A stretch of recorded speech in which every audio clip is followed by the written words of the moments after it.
ఈనాడు ఎవరిని మందలించినా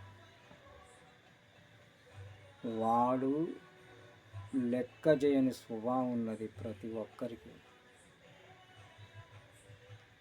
ఈ రోజుల్లో చిన్న పెద్ద అనేది లేకుండా పోయింది. దానికంతటి కారణం పాఠశాలల్లో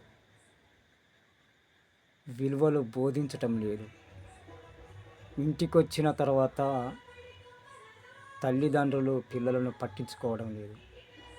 పిల్లలకు బుద్ధులు జ్ఞానం అనేది బోధిస్తలేరు.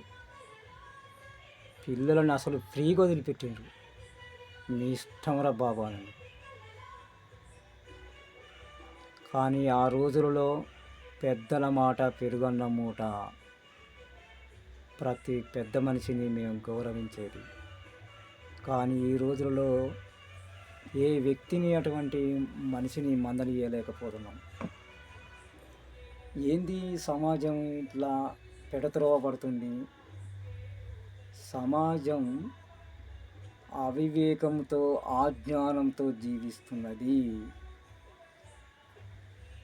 ఏ మాత్రం విలువలు లేకుండా జీవిస్తున్నది ఈ సమాజం. దొంగ బుద్ధులతో దొంగ ఆలోచనలతో నడుస్తున్నది ఈ సమాజం.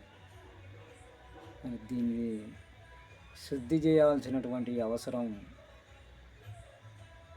అందరిపైన ఉన్నది. ప్రక్షాళన చేసుకోవాల్సినటువంటి అవసరం ప్రతి వ్యక్తికి ఉన్నది.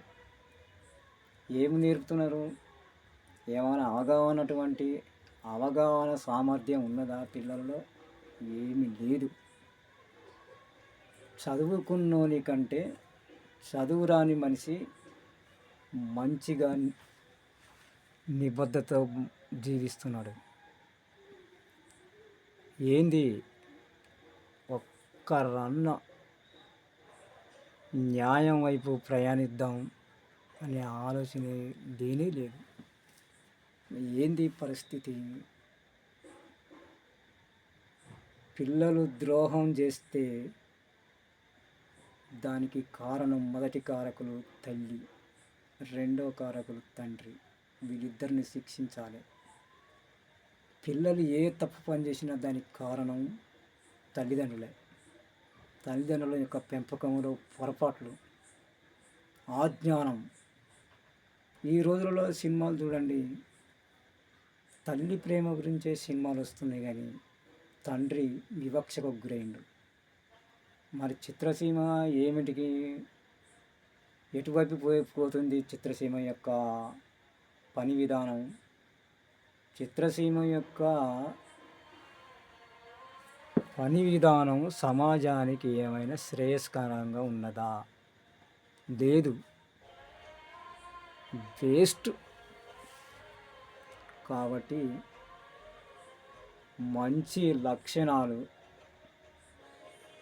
మంచి సంస్కారవంతమైనటువంటి విద్యా విధానం, మరి మంచి అలవాట్లను తల్లిదండ్రులు పిల్లలకు నేర్పించాల్సినటువంటి అవసరం ఎంతైనా ఉన్నది. కాబట్టి జాగ్రత్త.